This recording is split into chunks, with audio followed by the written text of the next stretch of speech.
దాదాపు 3 దశాబ్దాల కళ నెరవేరింది. జూన్ 1వ తేదీ నుంచి సౌత్ కోస్ట్ రైల్వే కార్యకలాపాలు ప్రారంభమవుతున్నాయి. నేనున్న ఈ డెక్ భవనం నుంచి 7-8 భవనంలో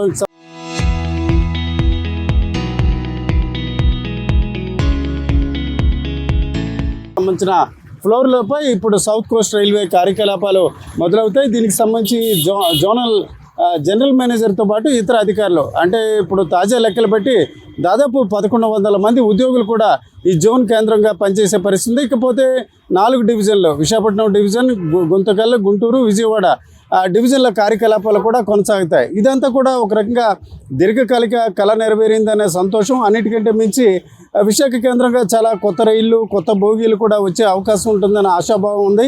ప్రధానంగా చూసుకుంటే ఇప్పుడు జోన్ కేంద్రంగా ఎక్కడైనా వచ్చినట్లయితే జోన్ కేంద్రంగా ఒక రాజధాని ఎక్స్ప్రెస్ మొదలవుతుంది. ఈ దశలో విజయవాడ నుంచి కానీ లేకపోతే విశాఖపట్నం నుంచి న్యూఢిల్లీకి ఒక రాజధాని ఎక్స్ప్రెస్ కూడా త్వరలోనే మొదలయ్యే అవకాశం ఉంది. ఇవన్నీ కూడా కొత్తగా వచ్చే అంశాలు, లాభపాటి అంశాలు కావడంతో ఉత్తరాంధ్ర ప్రజలు కొంత సంతోషపడుతున్నారు. అయితే ఇంకా చాలా అంశాలు పెండింగ్లో ఉన్నాయి. ప్రధానంగా చూసుకుంటే గతంలో భువనేశ్వర్కి వెళ్ళినట్లయితే ఉత్తరాంధ్ర నిరుద్యోగులను కొట్టడం, అలాగే వారికి సంబంధించిన సర్టిఫికెట్లు ఇచ్చే పరిస్థితుంది. అయితే జోన్ వచ్చినప్పుడు కూడా ఇంకా ఆర్ఆర్బీ కేంద్రం గురించి ఇంకా ప్రకటన జరగలేదు. ఈ దశలో టీడీపీ అధ్యక్షులు పల్లా శ్రీనివాస్తో పాటు ఇతరులు కూడా కేంద్రానికి ఒక లేఖలు కూడా రాయడం జరిగింది. ఈ జోన్తో పాటు త్వరితగతిన దీనికి సంబంధించి ఆర్ఆర్బీ కేంద్రాన్ని విశాఖ నగరంలో ఏర్పాటు చేయాలనే డిమాండ్ కూడా వారు వ్యక్తం చేస్తున్న పరిస్థితి. అయితే ఉద్యోగుల పరంగా కొంత నిరాశ వ్యక్తం అవుతుంది. ఉన్న ఫలంగా ఈస్ట్ కోస్ట్ డివిజన్లో ఉన్న జోన్లో ఉన్న వ్యక్తులలో కొందరిని కోరాపుట్ డివిజన్కి తరలించారు. దీంతో ఆ డివిజన్ కేంద్రమైన రాయగడ ప్రాంతంలో అక్కడికి తరలించడంతో కొంత నిరాశ కలిగిస్తున్న అంశం. ప్రధానంగా చూసుకుంటే రాయగడ డివిజన్లో కోరాపుట్, అలాగే కిరణ్డోల్ వ్యవహారాలు కూడా ఉన్న దశలో ఒక్కసారిగా విశాఖ పరిసరాల్లో ఉన్న ఉద్యోగులను ఆ ప్రాంతానికి ఎలాంటి ఆప్షన్ లేకుండా తరలించడంతో కొంతమంది ఉద్యోగులు కొంత నిరాశ చెందుతున్న పరిస్థితి. అయితే ఇదంతా ఒక ఎత్తు అయితే, ఒక ఉద్యోగులు సెంటిమెంట్లతో పాటు ఆదాయం కూడా చాలా కీలకం. అయితే కేకే లైన్ లేకుండానే దీన్ని కొనసాగించడం వల్ల కొంతవరకు ఆదాయం కోల్పోయే పరిస్థితి ఉంటుంది. ప్రధానంగా చూసుకుంటే ఇప్పటి వరకు ఈస్ట్ కోస్ట్ రైల్వే జోన్లో ప్రధానంగా వాల్తేర్ డివిజన్లో ఎక్కువ శాతం ఆదాయం అంతా కూడా కేకే లైన్ ద్వారా వచ్చే పరిస్థితి. కానీ ఈరోజు చూసుకుంటే కొత్త వలస నుంచి పూర్తిగా కిరణ్డోల్ వరకు ఉన్న లైన్ని ఇప్పుడు రాయగడ డివిజన్లో కలిపిన పరిస్థితి. దీంతో ఆదాయం అంతా ఆ ప్రాంతానికి వచ్చిన పరిస్థితి. అయితే ఇదంతా ఉద్యోగులు సాంకేతికపరమైన అంశాలు. అయితే కాంట్రాక్టర్లు మాత్రం చాలా వరకు ఇబ్బంది పడే పరిస్థితి. ప్రధానంగా వాల్తేర్ డివిజన్ కేంద్రంగా చాలామంది ఈస్ట్ కోస్ట్ రైల్వేలో ఇటు కిరణ్డోల్, కేకే లైన్లోని చాలా ప్రాంతాలు, అంటే కొత్త వలస లాంటి ప్రాంతాల్లో పనులు చేస్తున్నారు. ప్రస్తుతానికి వాళ్ళ పనులు మధ్యంతరంగా ఉన్న పరిస్థితి. అయితే వారికి సంబంధించిన బిల్లులు, ఇతర అంశాలు ఉన్న ఫలంగా డివిజన్కి మార్చిన పరిస్థితి. దీంతో వీరంతా కూడా చూసుకుంటే రాయగడ డివిజన్కి వెళ్లాల్సిన పరిస్థితి. ఏదైతే కొంతకాలం పాటు ఏదైతే రైలు ఇంజన్లు, ఇతర వ్యవహారాలు, కేఆర్ లైన్, కేకే లైన్కి సంబంధించిన సాంకేతిక అంశాలు, ఇంజన్ డ్రైవర్ల అంశాలు కొంతకాలం పాటు విశాఖ నుంచి కొనసాగించాలని ఏ రకంగా భావించారో, అలాగే కాంట్రాక్టర్ల బిల్లులు చెల్లింపు, అంటే ఇప్పటివరకు కొనసాగుతున్న పనులు పూర్తి అయ్యేంత వరకు విశాఖ నుంచి బిల్లులు చెల్లింపు అయ్యే రకంగా, అలాగే దీని సూపర్వైజర్ వ్యవస్థ ఏ రకంగా చేసినప్పుడు కూడా రైల్వే అధికారులు చేసే రీతిని చేసినట్లయితే కొంతవరకు ఇబ్బంది లేని పరిస్థితి. ఈ దశలో ఇప్పుడు దాదాపుగా 60 మంది కాంట్రాక్టర్లతో పాటు దాదాపు 200 మంది ఉద్యోగులు కూడా ఒక్కసారిగా రాయగడ డివిజన్కి మళ్ళిన పరిస్థితి. ఈ దశలో కాంట్రాక్టర్లు పెట్టిన పెట్టుబడులు తిరిగి బిల్లులు రావడం, అలాగే తిరిగి తమ చేతికి డబ్బులు రావడానికి చాలా సమయం పట్టే పరిస్థితి. ఇదంతా కూడా ఈ జోన్ రాక వల్ల తమకు కొంత ఆర్థికపరమైన ఇబ్బంది కూడా జరుగుతున్న పరిస్థితి. ఏదేమైనప్పటికీ జూన్ 1వ తేదీ నుంచి విశాఖ కేంద్రంగా రైల్వే జోన్ రావడం, అలాగే ఇతర అంశాలు రావడం ఒక రకంగా ఉత్తరాంధ్ర ప్రజలు కొంత సంతోషపడుతున్నారు. అయితే ఆప్షన్ లేకుండా ఉద్యోగుల్ని, కాంట్రాక్టర్లని తరలించడంపై మాత్రం కొంత నిరాశ వ్యక్తం అవుతున్న పరిస్థితి కనిపిస్తుంది.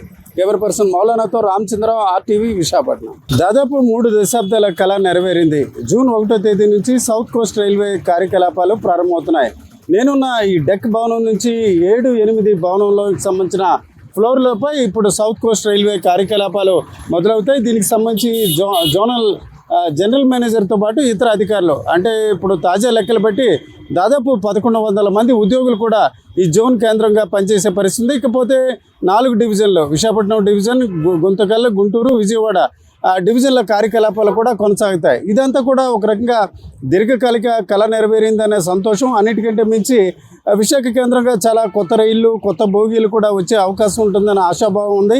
ప్రధానంగా చూసుకుంటే ఇప్పుడు జోన్ కేంద్రంగా ఎక్కడైనా వచ్చినట్లయితే జోన్ కేంద్రంగా ఒక రాజధాని ఎక్స్ప్రెస్ మొదలవుతుంది. ఈ దశలో విజయవాడ నుంచి కానీ లేకపోతే విశాఖపట్నం నుంచి న్యూఢిల్లీకి ఒక రాజధాని ఎక్స్ప్రెస్ కూడా త్వరలోనే మొదలయ్యే అవకాశం ఉంది. ఇవన్నీ కూడా కొత్తగా వచ్చే అంశాలు, లాభపాటి అంశాలు కావడంతో ఉత్తరాంధ్ర ప్రజలు కొంత సంతోషపడుతున్నారు. అయితే ఇంకా చాలా అంశాలు పెండింగ్లో ఉన్నాయి. ప్రధానంగా చూసుకుంటే గతంలో భువనేశ్వర్కి వెళ్ళినట్లయితే ఉత్తరాంధ్ర నిరుద్యోగులను కొట్టడం, అలాగే వారికి సంబంధించిన సర్టిఫికెట్లు ఇచ్చే పరిస్థితుంది. అయితే జోన్ వచ్చినప్పుడు కూడా ఇంకా ఆర్ఆర్బీ కేంద్రం గురించి ఇంకా ప్రకటన జరగలేదు. ఈ దశలో టీడీపీ అధ్యక్షులు పల్లా శ్రీనివాస్తో పాటు ఇతరులు కూడా కేంద్రానికి ఒక లేఖలు కూడా రాయడం జరిగింది. ఈ జోన్తో పాటు త్వరితగతిన దీనికి సంబంధించి ఆర్ఆర్బీ కేంద్రాన్ని విశాఖ నగరంలో ఏర్పాటు చేయాలనే డిమాండ్ కూడా వారు వ్యక్తం చేసిన పరిస్థితి. అయితే ఉద్యోగుల పరంగా కొంత నిరాశ వ్యక్తం అవుతుంది. ఉన్న ఫలంగా ఈస్ట్ కోస్ట్ డివిజన్ ఉన్న జోన్లో ఉన్న వ్యక్తులలో కొందరిని కోరాపుట్ డివిజన్కి తరలించారు.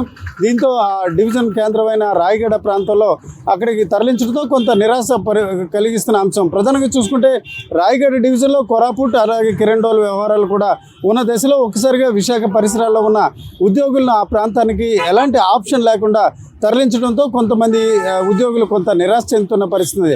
అయితే ఇదంతా ఒక ఎత్తు అయితే ఒక ఉద్యోగులు సెంటిమెంట్లతో పాటు ఆదాయం కూడా చాలా కీలకం. అయితే కేకే లైన్ లేకుండానే దీన్ని కొనసాగించడం వల్ల కొంతవరకు ఆదాయం కోల్పోయే పరిస్థితి ఉంటుంది. ప్రధానంగా చూసుకుంటే ఇప్పటి వరకు ఈస్ట్ కోస్ట్ రైల్వే జోన్లో ప్రధానంగా వాల్తేర్ డివిజన్లో ఎక్కువ శాతం ఆదాయం అంతా కూడా కేకే లైన్ ద్వారా వచ్చే పరిస్థితి. కానీ ఈరోజు చూసుకుంటే కొత్త వలస నుంచి పూర్తిగా కిరణ్డోల్ వరకు ఉన్న లైన్ని ఇప్పుడు రాయగడ డివిజన్లో కలిపిన పరిస్థితి. దీంతో ఆదాయం అంతా ఆ ప్రాంతానికి వచ్చిన పరిస్థితి. అయితే ఇదంతా ఉద్యోగులు సాంకేతికపరమైన అంశాలు. అయితే కాంట్రాక్టర్లు మాత్రం చాలా వరకు ఇబ్బంది పడే పరిస్థితి. ప్రధానంగా వాల్తేర్ డివిజన్ కేంద్రంగా చాలామంది ఈస్ట్ కోస్ట్ రైల్వేలో ఇటు కిరణ్డోల్ కేకే లైన్లోని చాలా ప్రాంతాలు అంటే కొత్త వలస లాంటి ప్రాంతాల్లో పనులు చేస్తున్నారు. ప్రస్తుతానికి వాళ్ళ పనులు మధ్యంతరంగా ఉన్న పరిస్థితి. అయితే వారికి సంబంధించిన బిల్లులు ఇతర అంశాలు ఉన్న ఫలంగా డివిజన్కి మార్చిన పరిస్థితి. దీంతో వీరంతా కూడా చూసుకుంటే రాయగడ డివిజన్కి వెళ్లాల్సిన పరిస్థితి. ఏదైతే కొంతకాలం పాటు ఏదైతే రైలు ఇంజన్లు ఇతర వ్యవహారాలు కేఆర్ లైన్ కేకే లైన్కి సంబంధించిన సాంకేతిక అంశాలు ఇంజన్ డ్రైవర్ల అంశాలు కొంతకాలం పాటు విశాఖ నుంచి కొనసాగించాలని ఏ రకంగా భావించారో అలాగే కాంట్రాక్టర్ బిల్లులు చెల్లింపు అంటే ఇప్పటివరకు కొనసాగుతున్న పనులు పూర్తి అయ్యేంత వరకు విశాఖ నుంచి బిల్లులు చెల్లింపు అయ్యే రకంగా అలాగే దీని సూపర్వైజర్ వ్యవస్థ ఏ రకంగా చేసినప్పుడు కూడా రైల్వే అధికారులు చేసే రీతిని చేసినట్లయితే కొంతవరకు ఇబ్బంది లేని పరిస్థితి. ఈ దశలో ఇప్పుడు దాదాపుగా 60 మంది కాంట్రాక్టర్లతో పాటు దాదాపు 200 మంది ఉద్యోగులు కూడా ఒక్కసారిగా రాయగడ డివిజన్కి మళ్ళిన పరిస్థితి. ఈ దశలో కాంట్రాక్టర్లు పెట్టిన పెట్టుబడులు తిరిగి బిల్లులు రావడం అలాగే తిరిగి తమ చేతికి డబ్బులు రావడానికి చాలా సమయం పట్టే పరిస్థితి. ఇదంతా కూడా ఈ జోన్ రాక వల్ల తమకు కొంత ఆర్థికపరమైన ఇబ్బంది కూడా జరుగుతున్న పరిస్థితి. ఏదేమైనప్పటికీ జూన్ 1వ తేదీ నుంచి విశాఖ కేంద్రంగా రైల్వే జోన్ రావడం అలాగే ఇతర అంశాలు రావడం ఒక రకంగా ఉత్తరాంధ్ర ప్రజలు కొంత సంతోషపడుతున్నారు. అయితే ఆప్షన్ లేకుండా ఉద్యోగుల్ని కాంట్రాక్టర్లని తరలించడంపై మాత్రం కొంత నిరాశ వ్యక్తం అవుతున్న పరిస్థితి కనిపిస్తుంది. కెమెరా పర్సన్ మౌలానాతో రామచంద్రరావు, RTV, విశాఖపట్నం.